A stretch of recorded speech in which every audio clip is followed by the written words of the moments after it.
This video is intended to show you how to use the ACH payment batch feature.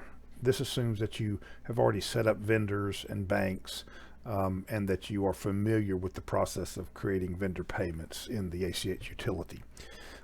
The ACH payment batch feature is a little different than a lot of what financial people understand a batch to be.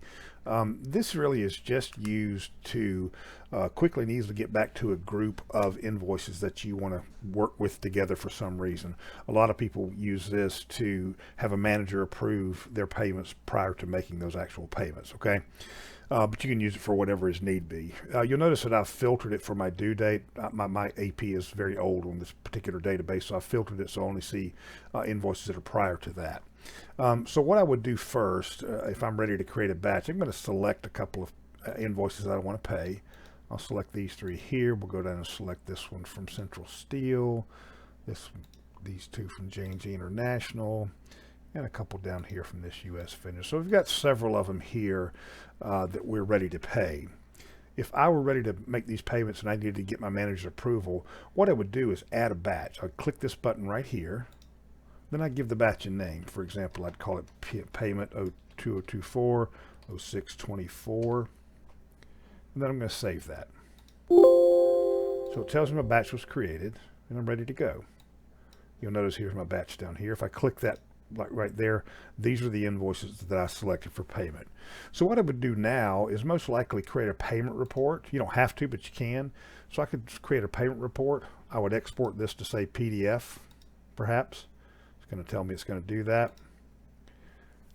Then I can potentially send that to, I'm just going to save it as that. You can name it whatever you want to. And you could just send this PDF along to your manager, or whoever needs to have it for approval, okay? But once you've done this, then your manager can come back, look under vendor payments and say, okay, well, this is my payment batch. And there it is right there. And your manager could review these, and your manager could say, yeah, we're good to pay all these, except I really don't want to pay this last US vendor one. So I'm going to go down here to this one. I don't want to pay this one for $630. I can remove that from the batch. It's going to ask me if I want to remove it. And I could say yes.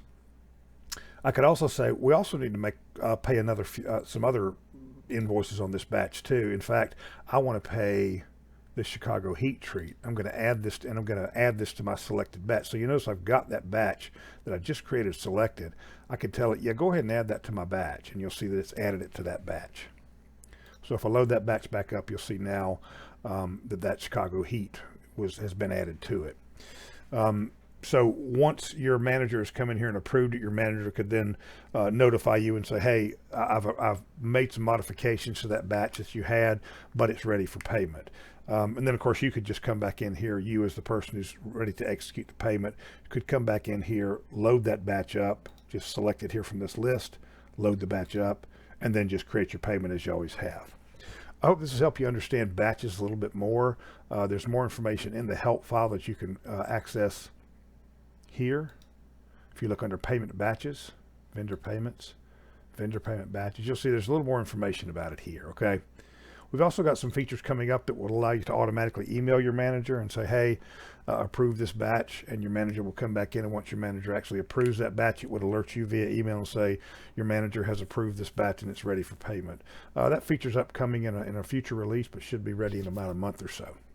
In the meantime, if you have any questions about this, please give me a call or shoot me an email. My email is scott@infotracker.com. Thanks.